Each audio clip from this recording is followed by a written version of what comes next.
If you haven't read the intro, if you haven't used the bathroom, it's going to be about 17 hours, so just keep that in mind. All right, so you guys are here for my presentation. I made a book during the pandemic, and I'm going to talk to you how we funded the book using Kickstarter, because I did not have money to publish a book, because if you've ever researched how much it costs a fortune. So we're going to talk about Kickstarter today. Is that better? It's hard to tell. This is weird. I've never had a mic before. I just want to project. All right, so first and foremost, I do not have all the answers. I'm basically here to tell you what worked for me. And on a different day in a different year, it might not work. But I just want to tell you my journey and how that all happened. And if you guys have questions at any point, please just raise your hand. I'm very forgetful, and I don't want you to forget your question, because I probably would have been in the same position. So, my first piece of advice before we start is, if you have thought of publishing a book, most likely you're probably scared, because I was. My recommendation is just to do it anyways, because I'd rather you say I tried and failed than what if. So that's my big piece of advice I'm going to leave with you today. Apologies. So before I begin, just a little bit about who I am. I've always been a dream chaser, and I owe that to my mom. She's always been super supportive of anything I've ever wanted to do. So I've been actually doing photography since I was almost 8 years old. Been shooting with an SLR camera then for almost 33 years. So quite a long time. And as you can see from these pictures, I was very good at it. Very similar to the quality of work inside that book. The little Vivitar there on that side, that was my first camera. And it had the cute little spy flash that you put on top. Tons of fun.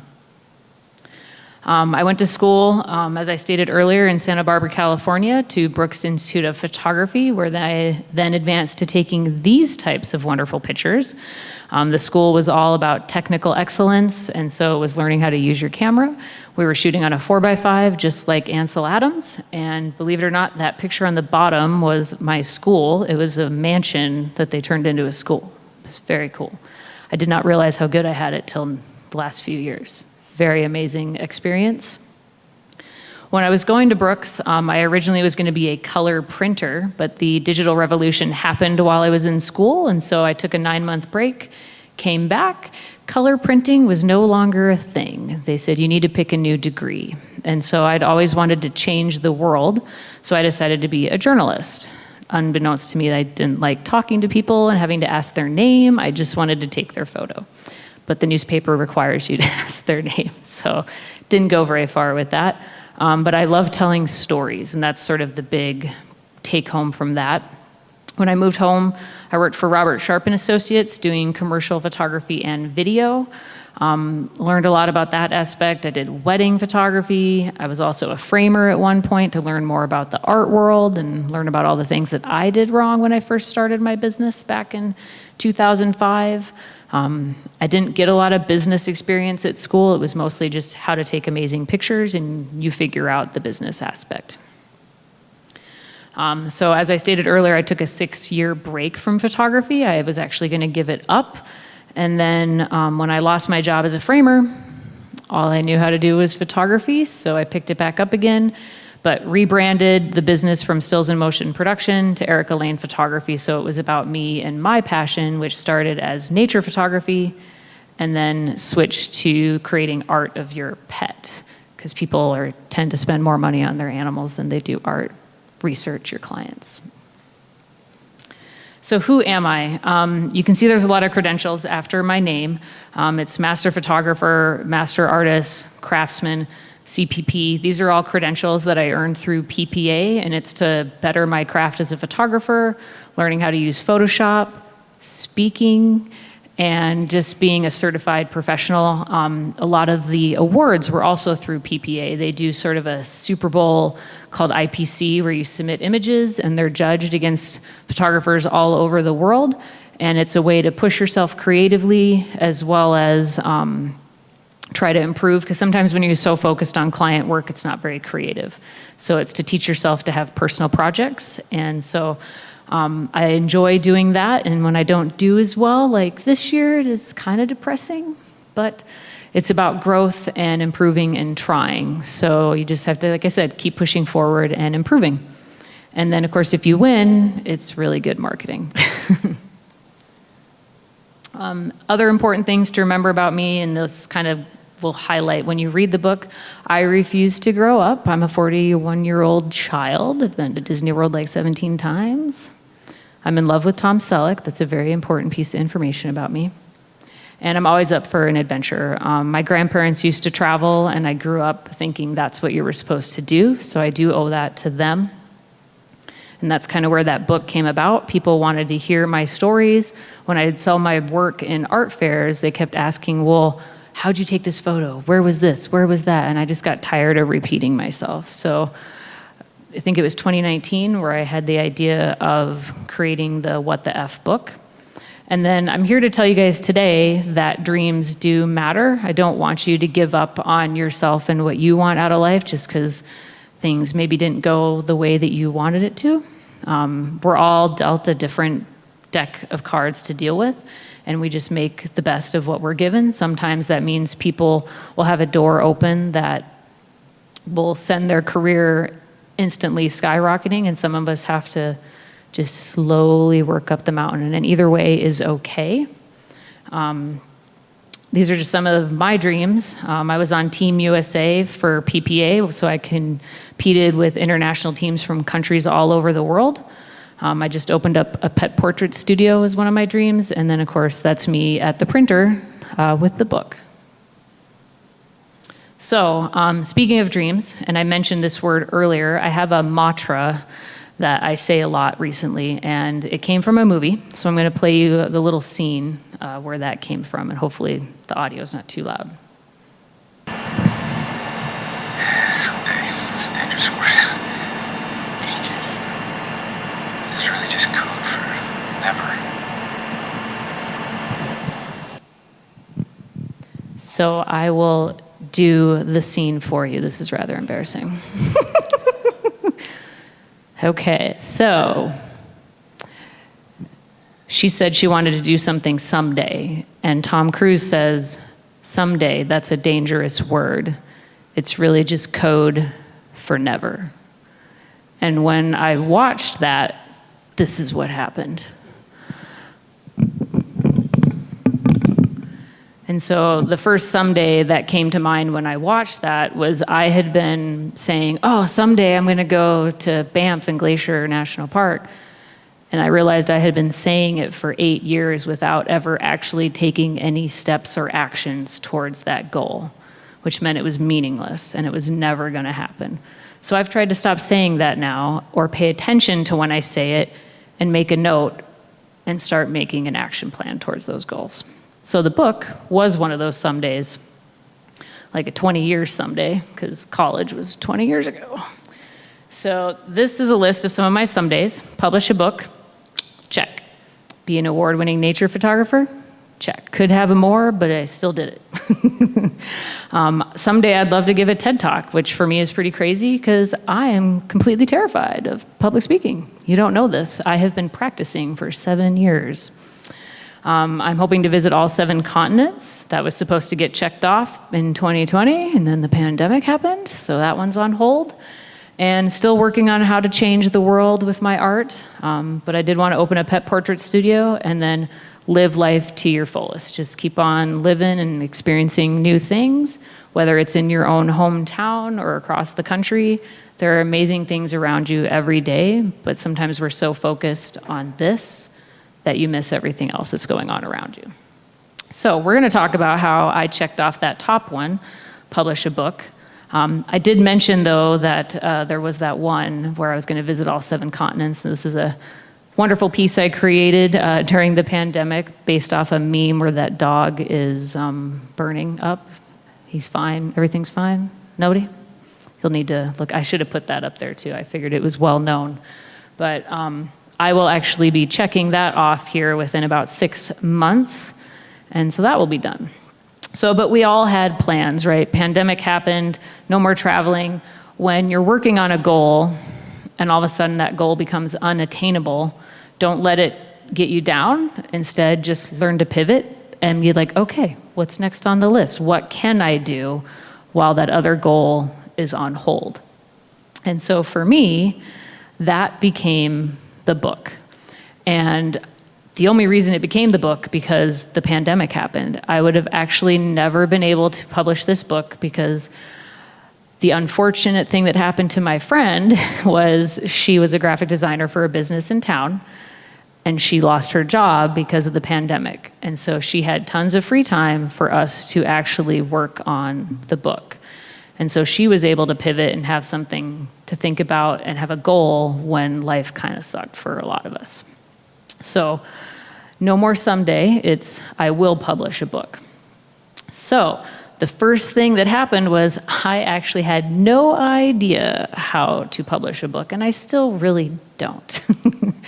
But I reached out to printers and get costs and was like, okay, this is how much it's gonna cost. And I'm not good at graphic design. I don't write. I mean, I do write, but you don't wanna read it. And how am I gonna sell these things? And really, who's gonna buy them? Because it's a pandemic, right? We almost didn't do it because it was the pandemic, but we just had lots of free time. So we thought, well, let's just do it. Why not? Be scared and do it anyway. So the first step to publishing a book is early on in your life, you're gonna wanna become best friends with someone who's gonna become a graphic designer, because that's the only reason this happened. And then you have to do lots of wonderful things for them. So when you go to them and say, hey, do you wanna write and design my book for free? And I'll give you a percentage, they'll agree. But if you don't have that person in your life and you want to do it yourself, take graphic design classes, look at books that you love, enjoy, and make notes on why you like them and what's good about them. Because having the book designed and ready to go is going to be your hardest thing to do, as well as figuring out what you wanted to write about. I originally was going to just make a picture book and go, here, all my photography, isn't it beautiful? And I realized that I had more to say. And so I found when I was doing a lot of my presentations that what people enjoyed about them was the adventure tales, and it was inspiring to them to want to travel. So I thought, well, maybe I should transfer my presentations into a book form. And so that's kind of how that all came about. So if you haven't found that person, it's not too late. Just keep introducing yourself. So yeah, step 2, research. The internet can be a horrible and amazing thing. There's so much free blogs and information out there. It's just unreal how much people share for free, which is amazing. Because when I first started as a photographer, sharing wasn't a thing. It was like, no, these are my secrets. I'm not telling you how to do anything because then you're going to steal my business. And being a part of PPA has taught me that a rising tide floats all boats. So we will all be successful together. Sorry. Oh man, this is freaking me out. We'll all be successful together if we can grow and improve together. So YouTube, Google, that is literally where I found out all my information, as well as talking to friends who had published books. Any information you can just make a plan and hope it works and have some plan Bs in case things don't work. So who will design the book? Check. How will we raise funds? So that's the main reason I'm here, is really kind of to talk to you guys how I used Kickstarter.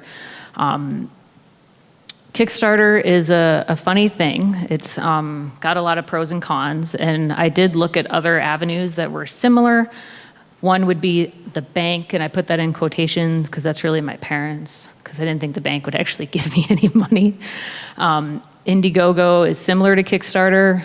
GoFundMe is more for personal projects, but you get the funds, doesn't matter how much you raised, and then just doing pre-orders. And what I found with the pre-order idea was, well, what happens if I'm unsuccessful? I've taken in all this money, I don't have a book, and now I gotta give it all back, like pie in my face, and it just sounded very problematic.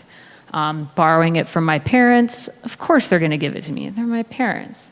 But again, what if it's unsuccessful? What fire is lit under my butt to make me wanna actually be successful? And so Kickstarter will not give you a dime if you raise the money and you're $1 short. You ain't getting nothing. So that was good motivation. And then you had to have a time limit. So it wasn't just like, oh, we'll raise money until we make it. They only allow you to raise money for a certain number of days. And in projects like this, the more momentum you have and the more excited you are and how often you tell it every day, all the time, gets people excited.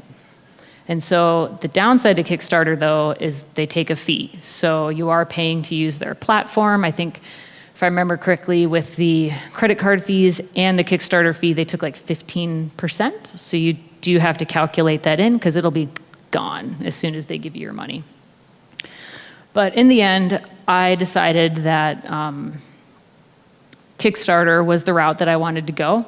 It gave me a deadline.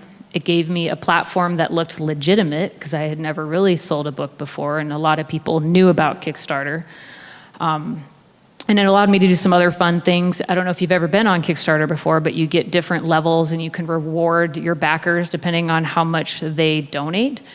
And then you update them. So rather than having to send out emails yourself, Kickstarter, you just have to go in and update and it sends it out for you. So it's a really easy to use service. So you are paying for that. But again, the downside is they take all that money, which sucks. I'm not gonna lie, that really sucks. Because 15% of what we raised was a lot of money. So in the end, we ended up asking for only, we needed like $26,000 to make a book. That's how much the books cost. But I was like, well, what was my break point? Like, how much of my own money was I willing to invest into that? And so I didn't start the goal at the exact amount that I needed. I actually had it less because it's better to look successful than ask for the exact amount. And I was okay with putting in like $5,000 of my own money because I was like, okay, if I was $5,000 short and I lost, I would be very sad. So I'm like, okay, I'm okay with putting some of my own money in. So what's the book about? Using your own following as an artist. Think about what your followers want to hear from you. So mine wanted to hear the stories. If you're a sculpture artist, they might want to know more about your processes. Or if you're a creative writer, what sort of things sell in the community? Because you do have to have that need and that following for people to want to purchase your item. So mine was fairly easy to come up with. It doesn't mean your idea will be. One of the other things that was very important to me, specifically with the pandemic going on as well, was we wanted the books to be printed in the USA, and the paper was even sourced in North America. So the paper came from Canada, and the books were actually printed over at Bang, which is now Sheridan Printing over in Minneapolis. So I actually got to drive over and watch them print the book, and I had to approve everything, which is really scary when you don't know what you're doing. Because I'm like, I know how to speak computer and Photoshop, and that's not what printers speak. They speak in density and CMYK. So I had to learn how to speak to the printer because they printed what I said was okay, and I signed off on it. It took 15 hours. It was very scary. So going back to how much can I afford to invest, per a lot of the research that I had done on Kickstarter, they said to try to ask for the lowest amount possible because once you become successful and people know that it's going to happen, they get excited even more and they're like, I want a book too because I know it's happening now. Because I do the same thing. I actually became an active supporter of Kickstarter because I wanted people to see that I was also supporting other artists. So I bought some other books and things, and I myself found I was more inclined to donate to the projects that I already knew I was guaranteed a project. Because it's very sad if you invest in something and it doesn't happen. So setting yourself up for success is extremely important. So figure out, if you do this, how much can I afford to invest if I had to? Doesn't mean you're going to have to, but if you end up having to. So think about that price point and what you're selling. So the hardest plan is really how you're going to sell that product after you get it, because the pre-sales aren't everything. I think I had a total of 300 book sales total during my pre-sale process, if we want to call it that. But I ended up ordering like 3,000 books. And well, when you're a one-woman show running a studio, marketing and selling yourself and running your business is very hard. So this is the part that I am epically failing at because there's only one person. So the other friend that I should have made was somebody who was really good in marketing and had the time to get my book out there more than I do. It doesn't mean that I haven't sold it. I sold them on my website. I sell them at the art fairs when I go to them. But I had all intentions of having it in the local bookstores and doing all that. It just never happened. So I'm an open book. I'm honest with my failures. I think we've sold close to 1,000 of the 3,000 books, which is still a lot. But I'd sure like to sell the other books that are in my basement right now. So you can buy them online at ericaLanePhotography.com book. That's my plug. So make a plan. Like I said, Kickstarter, we picked that 30 days. It was basically a full-time job. I stopped doing anything with my business, and it became about selling this book. I woke up every day, and I did a Facebook Live about something about the book. They were at the same time every day. I did anything I possibly could to get people to click on these videos, so I wore silly hats. I put my cute dog in the video. I held up signs, you name it. If you want to see them, they're all on my Facebook page. I called every person that I knew and I said, hey, I'm doing this great thing. If you'd like to buy a book, here's where you go. And I hate cold calls, but I did it anyways. Because of all those connections that I said that I had made in the community previously with those art connections, artists tend to support each other. And so one of the things that was immensely meaningful to me was when I ended up finally running the list of all the names, it was 20 years of connections in this community. I could name where all these people came from and how they came into my life, and it almost brought me to tears. I was like, oh my God, I haven't talked to this person in 10 years, and they bought a book because of that connection that we made. So never doubt your involvement in the community and who you talk to. You never know how you might touch that person's life and how they might so and vice versa. With the plan, of course, comes the backer levels. So if you haven't been on Kickstarter, they have different backer levels. So usually you offer your product at a discount. So my books normally sell for $35, but we offered them for $40 during the fundraising. But then you also have levels that are more enticing. So you might get a book with a print for $100, or for $250, you get a Zoom mentorship with me for 3 hours. I mean, the sky's the limit, right? So when you're selling things, you want to have the low price and the really high outrageous price, because people like being in the middle. That's where people like to go. So I had actually put something on there that I thought nobody was going to be interested in. I said, for $1,000, you and your friends can come hang out with me for 8 hours and we'll go take pictures. 3 people bought it. I was like, and both times I started crying because they were friends. So you just never know, and you never know unless you ask. Like, I never would have asked for that. And my friend's like, no, all these other ones have these outrageous things. We need one. I apparently should have made one even more outrageous. So you just never know. And this was kind of our little marketing plan. We created different banners and pictures for me to share every day. I'm a huge fan of Rocky, so we went down to the courthouse and took all these crazy photos to get people to buy the book. But like I said, it was a second job, and I could not have accomplished it without my friend. We were 100% a team. It would have never been anything I could have accomplished on my own. It's a huge team effort.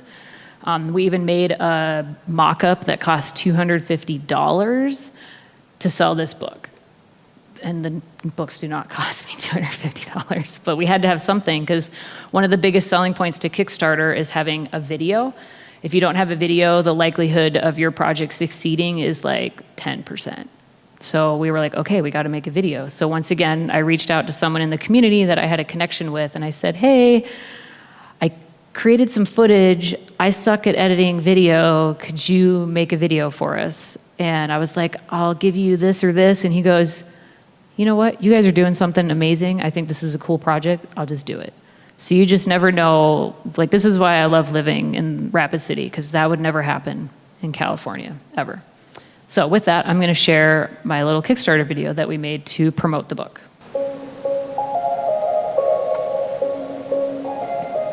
What the F is with 2020, am I right?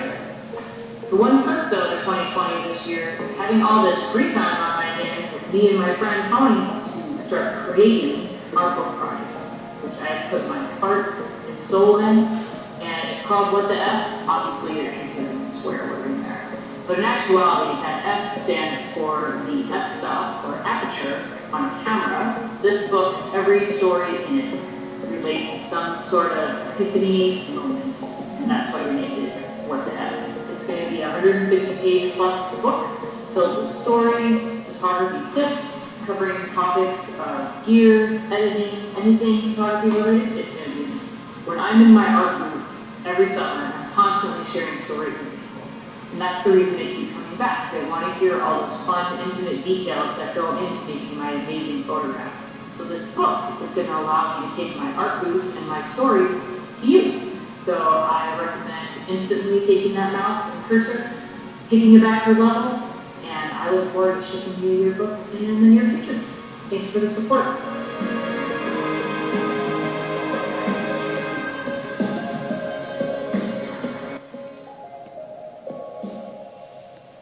So I just called people I knew and I said, hey, Tracy, can you film something for me? Because Tony sucks at it.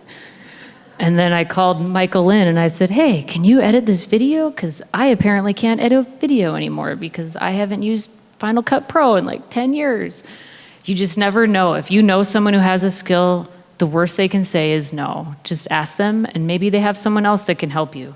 Because it takes a community to do these things when you're trying to do it by yourself, because it's pretty stressful. So here's some of the fun things that we did. Another thing you can do to help promote sales in Kickstarter is create what are called stretch goals. So as I stated, the first goal we had was to raise $20,000. And as soon as we hit that, we had a banner ready and we're like, all right, if we hit $23,000, you guys are getting free calendars. And then that motivates more people, and it motivates the people that already have pledged to try to get more people because they want that calendar. And I'm never making a calendar again, I'm telling you that right now, because they expire and they cost a lot of money. Lens cloths were way cheaper than the calendars. And we did that second for some reason. I don't know why. But again, graphic designer, come up with a fun theme. Anything clickbait, hilarious, funny, people want to click that stuff. So we used my photos to create little hilarious things. Here are all the Facebook Lives that I created for the entire month. And what's really fun for me now is that my dog was actually in a lot of those. And so now I get to go back and watch that. The one where she's barking at the FedEx man for 5 minutes is probably my favorite. So keep the momentum going, have those goals in mind already. And when you're so close, make a banner that says, we're 26 books away, let's do this. Because you want people to rally behind you and support you. And you have to exude that energy and excitement, because they're not buying the book, they're buying you. You have to sell yourself, which is probably one of the hardest things for me to do. Because I'm a little weird, so I've learned to hide that. So it's been hard as an adult to embrace that part about myself. We did create another video, which I don't know quite if we'll have time for that. I don't know how we're doing on time. Anyone? Time? Do you want to watch it? It's like 2 minutes? Okay, we're gonna watch the second video. So we posted this one about halfway through, and this one was designed to give a little more information about the book to the viewer.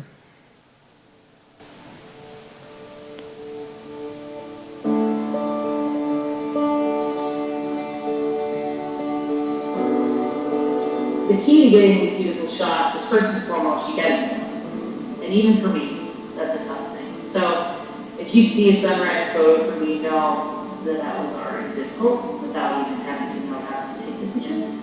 But these skies really exist. You don't have to use Photoshop to create them. They just don't happen all the time. So you've got to get out there day in and day out, because it's a gamble when it's going to happen. And so when they happen, though, you also have to be prepared and know your skills, know your camera, so that way when it happens, you're not second-guessing yourself and guessing what the settings need to be.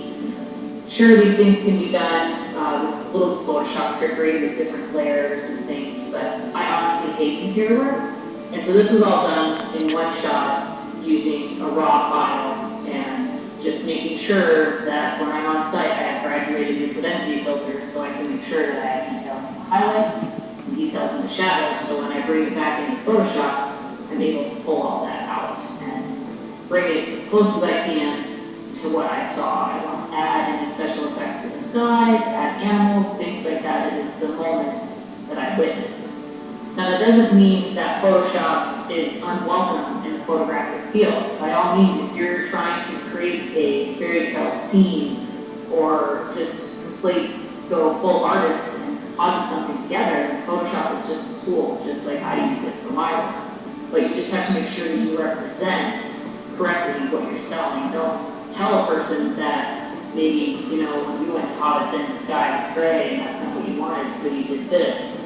This is okay, just don't sell it as real. Let people know that it has been positive. I picked photography as a profession not because it would make me money, because it makes me happy. And it makes me happy knowing that my images make people happy as well. And so to be able to make this book and fill it with those stories, pictures, and tips, it'd be like creating a piece of my heart and giving it to you. So the importance of that video for me was to let people know that the images in the book were real, because the goal is to inspire people to go see those moments for themselves and find those moments that they can share with people. So, because I know a lot of artists do substitute skies and things, and I despise them because they try to tell people it's real. It's not. You can tell. At least I can tell. So that was the purpose for that video. Because a lot of times when people would come into my booth, they were like, oh, is this a painting? It's like, is this real? And I'm like, no, anytime I sell something, if I haven't told you that it's not real or has a little card, it's a real moment that I and other people experienced. So these are just some of the layouts from the book. My friend and I worked together. And what was really cool about using Kickstarter is you get feedback from your followers as you're doing things. So we had posted a couple of these shots and people were interacting, and I was like, yeah, all this metadata is up here so you guys can see my aperture and all this stuff. And people started going, well, how do we know if you use a tripod? And I was like, oh, that's a good idea. And so now when you go through the book, let me see if the next one has it. Yeah, we started adding a tripod to the camera graphic. So you just never know. It's a creative process for everybody. So when you start, it's not a completed project. So if you learn something new or your followers say, well, we want to know this, you can still change your product to adapt to what those people want to see. I would have never thought to put that cute little tripod underneath. It's so brilliant. It's so cute. I would have never done that. So you just never know what you're going to discover through the whole process. And the layout is done using InDesign. So that was the other thing. I would have had to design the book in Photoshop, which would have been a nightmare. So your graphic designer friend must need to know InDesign, or you're gonna need to take a class. Because this book was only supposed to be 125 pages, and next thing you know, it's 200 pages. And to keep all that together and to be able to move things around easily with layout, you need InDesign. The end of the book does end with something else. So I tried to make the book for everybody, because not everybody likes reading. Not everybody wants to be a better photographer, and some people just like looking at the pictures. It's true. I'm one of them, even though I wrote a book. So the back of the book had my top five. So it contained a lot of editing tips, tips for travel, all the little things that people sometimes asked when they came into my art fair. And then I put in a bonus tip for photographers, because one of the things that I owe my business growth to was PPA. Provides so much education for their members. So you guys being here as writers is a similar organization to be involved to have that mentorship and guidance that you might not have. I really feel had I found PPA when I first started my business in 2005, I probably wouldn't have given it up when the economy crashed. So it's been amazing to see how my business persevered through the pandemic, which was very similar to when the economy crashed in 2008 and I lost my business instead.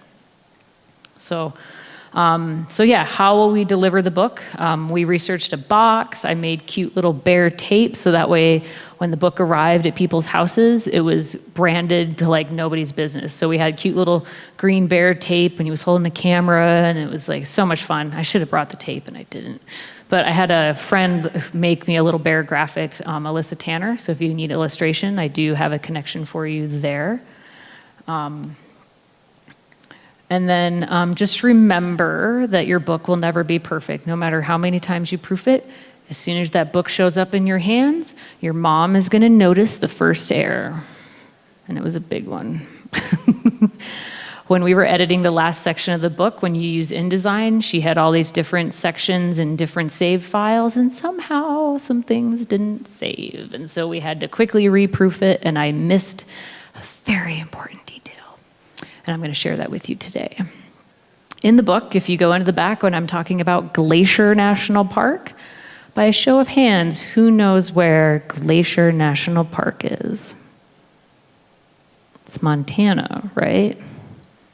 Well, according to my book, it's Wyoming. Very embarrassing, especially because when you read the whole section, I don't even mention Montana. And my mom, who's dyslexic, found it, so that was great. So yeah, so you're just never going to be perfect. You just got to do the best that you can. One of the other reasons that I wanted to print locally was because I wanted to be able to show my followers how I made the book. Like, to me, that was really important that they shared in this journey of raising the money, that I wanted them to also be able to be a part of the book making process. So I took videos, I took all these pictures while I was at the press, and it was just a really cool experience for me as well, but my followers got to experience it, because one of the things that another Kickstarter had done that I backed that just pissed me off was they never communicated. It was like, here's my $50 for a dog portrait, can't wait to see it. It's been like 5 months, where's my dog portrait? And so I would message her, crickets. I would see other people messaging her, crickets. And I was like, okay, that is not gonna be me. So I posted a weekly update or more on the Kickstarter so people knew I was working on it, they knew why things were delayed. So ours has like a bazillion updates, and you can actually go to Kickstarter. It'll still be live, which is actually another reason to do Kickstarter, is even though you're successful, all your information is still there. So once the project's completed, rather than back a book, you can change it to here's where you go to buy a book, but they can still see all your posts and everything that you had done. So that's pretty cool. Bless you. So this is the part that I'm still working on and I'm not very good at. I do sell the books at the art fairs. I did try to get some books in the local bookstores, but a lot of them said that they required the book to come from Ingram Sparks. So I haven't really figured out how to navigate that. I did try Amazon. It's awful. It's awful. They take money from you. They require you to be active. They require your credit card, even though you're not selling anything, like buying anything. And if you don't keep up on all that, they delete you. So I had like 50 5-star reviews, but then I wasn't selling any books and my credit card expired. And they're like, we're gonna delete you. And so all those reviews that I worked so hard for are gone. So I recommend Goodreads when you're asking people for reviews now. Hard lesson, because I gave discounted books too to try to get people to purchase from Amazon, because you want verified purchases. So I do not recommend Amazon unless you absolutely have to. And then the one that I do recommend that I don't know how to do, and if you know how, I would love, is how to find an agent and get your book out there, because that is the hardest part. So I'm not gonna lie, I've got 2,000 books in my basement. I sold 1,000 of them, but I still have 2,000 books. And they're all in my basement. So I brought some today if you wanted to help me lighten that number. They actually are on sale today. Like I said, they're normally $50, but Saturday is my 1-year studio anniversary, and so I'm offering the books for sale this weekend. So I was gonna allow you guys to have that same deal tonight, which is you can buy a book for $35 or you can get 2 for $50, because I'm trying to pay for that new camera that I bought that I was telling Mike about.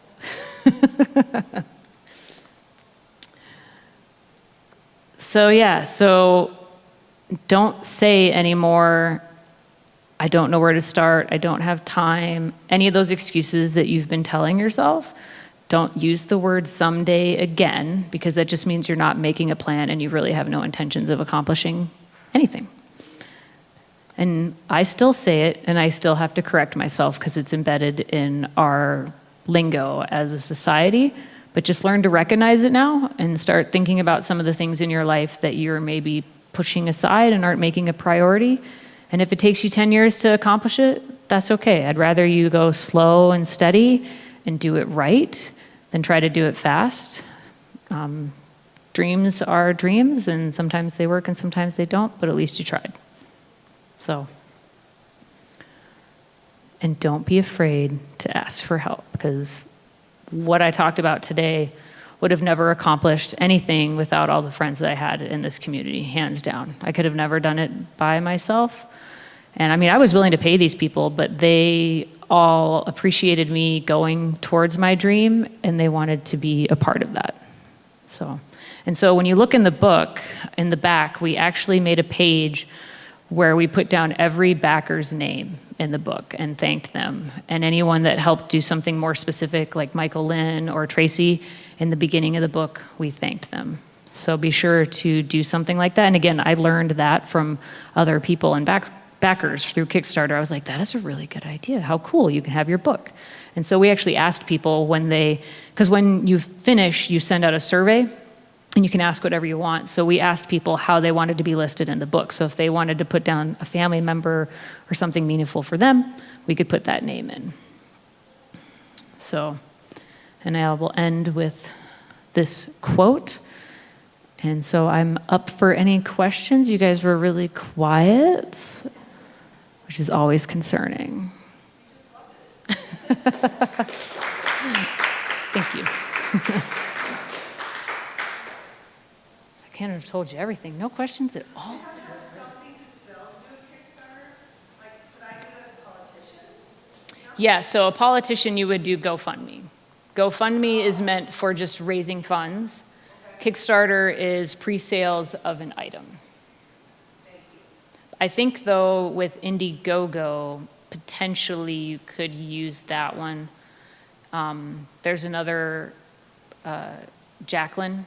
She used to be the second owner of Faces Magazine. She bought it from Ann and Beth. She used Indiegogo to do her film that she's going to be promoting here this couple weeks, I think. I can't remember the date, but she used that platform. Yes? How many continents do you have? So I have 2. I was supposed to go to Patagonia 3 weeks after the pandemic closed the planet. So that one got put on hold until next March, because it's got continually put on hold. And then the last continent, which was Antarctica, I figured was never happening just because of the expense of it, and my husband didn't want to go. And up until recently, if you were in the room by yourself, they were going to charge you for 2 people, because they could have made 2 people off that room. And I was like, well, I can't afford to pay for 2 people. I can barely afford to pay it myself. So I was giving a similar presentation called Some Days Code for Never that talks about a lot of other things besides the book. And one of my friends was watching it during the pandemic, so it was zoomed like halfway across the country. She was so motivated after I got done talking that she went to her husband and said, I want to do this. And then she called me back like a week later and she goes, so how would you feel if I went to Antarctica with you? And I was like, what? You're joking. She's like, no. She's like, I've never wanted to do that in my entire life, but after watching your presentation, she's like, I must go now. I was like, okay. So I actually leave for that trip October 27th. So I'm 41. I was supposed to do it before I turned 40. Close. 2020 doesn't count. That's what I'm telling myself, and I'll probably make some funny shirt about it. I don't know. But so my grandparents traveled a lot, and it'll be the first place someone in our family's ever gone. Like my grandparents never made it down to there, so it'll be kind of cool to go someplace new that no one in my family's ever been. It's gonna be freezing though. I hate the cold, but I'm still going. So, yes. The demonstration book, was that all the live copy that you come up with at that time, or was that just photos and some green copies? Nope, it was 100% a real book. So the cover changed, as you noticed, but we had all the stories written at that point. maybe not fully edited. And so I used a company called Mixbook. I'd use them to create scrapbooks for myself, but they allow you to upload PDFs and things, and they'll make you a custom book. So it was a full, I think, 150-page book of all the stories, and it laid out pretty close. But it was during that process that when the book showed up, I looked at the cover and I went, huh, why does that bear look out of focus? And I go back into my computer thinking, oh, I must have just sent Tony an incorrect file or too small. Come to find out, that image, I had never zoomed in enough. I was just so blown away by the bear's expression, and that every other photo in that sequence was sharp that I just didn't think I needed to check that one photo, and it was out of focus. And that would have sucked. So we had to quickly pivot and find a different picture. And in the end, I actually kind of liked that picture better than the first one. But so it's kind of good to do that process because it gives you a visual. Because once you get to the printer and that's a problem, it's really hard to fix. Because I also had that happen while I was at the printer. They printed the cover, and sometimes how you view things on the screen don't transition over well to printed. And the background of the book, you can see it's very white and gray as it goes towards the top. Well, those colors are so close that when they went to print it, and you can actually still see it on the book, and don't tell anybody, if you look very close, you'll actually see slight gray pixel boxes because that image couldn't print. It was too light of a color that they couldn't even print it. And I tried to call my friend because she was on call during that whole 15 hours. If something blew up in my face, she needed to fix it because I don't know InDesign. So she actually had to fix a couple things while I was over in Minnesota, and we tried to fix it. We got it better. We could never get it completely gone. The book was originally intended to have a soft matte finish, and when you put that soft matte finish in that area, that air showed up even more. So that's why the book's now glossy. So, yeah, so if you guys ever want to reach back out to me, feel free to do so. It's hard to cover everything, or if you don't remember a thing I said, feel free to call back. I don't mind. I was telling Mike that I had wanted to speak at the book festival last year, because I feel a lot of times that people that speak are always these people that have agents and they know how to do things, and I kind of thought it'd be cool to have someone speak that really didn't know what they were doing, and yet it still worked, because sometimes that's more inspiring than someone who had all the doors open for them to begin with, but they didn't think so. So I'm happy to talk more about the project because I didn't think I was going to be successful, and so if I can do it without knowing a thing, all of you can do it. So happy to help. So thank you guys for having me.